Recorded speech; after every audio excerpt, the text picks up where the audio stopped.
দীর্ঘ ১৭ বছর নির্বাসিত জীবন কাটিয়ে গত ৬ মে দেশে ফিরেন বিএনপির ভারপ্রাপ্ত চেয়ারম্যান তারেক রহমানের স্ত্রী ডাক্তার জুবাইদা রহমান। দেশে ফিরেই দুর্নীতির মামলায় ৩ বছরের সাজার বিরুদ্ধে আইনি লড়াইয়ে ডাক্তার জুবাইদা। প্রথমে ৫৮৭ দিন বিলম্ব মার্জনা, পরে সাজার বিরুদ্ধে হাইকোর্টে আপিল করেন তিনি। বুধবার জুবাইদার আপিল শুনানির জন্য গ্রহণ করেন হাইকোর্ট। জামিনও পান তিনি। ডাক্তার জুবাইদা রহমানের আইনজীবী বলেন, কোনো অনিয়ম দুর্নীতি না করেও প্রতিহিংসার কারণে তারেক রহমান ও জুবাইদার বিরুদ্ধে মামলা ও সাজা দেয়া হয়। মেলাফাইডি কোনো প্রপার্টি উনি অ্যাকোয়ার করেননি এবং যেই প্রপার্টি উনি স্টেটমেন্টে দেখিয়েছেন সেটা ওনার বৈধ সম্পত্তি, বৈধ আয়ের সম্পত্তি।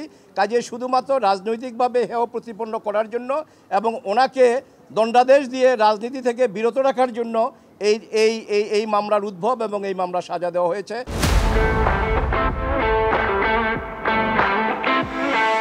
এই মামলায় তারেক রহমানেরও ৯ বছরের সাজা রয়েছে।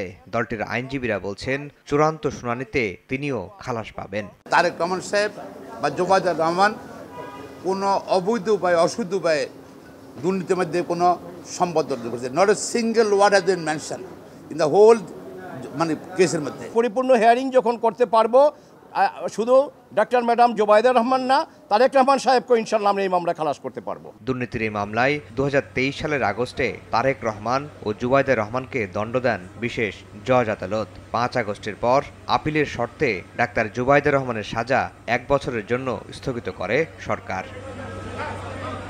আফজাল হোসেন, সময় সংবাদ, ঢাকা।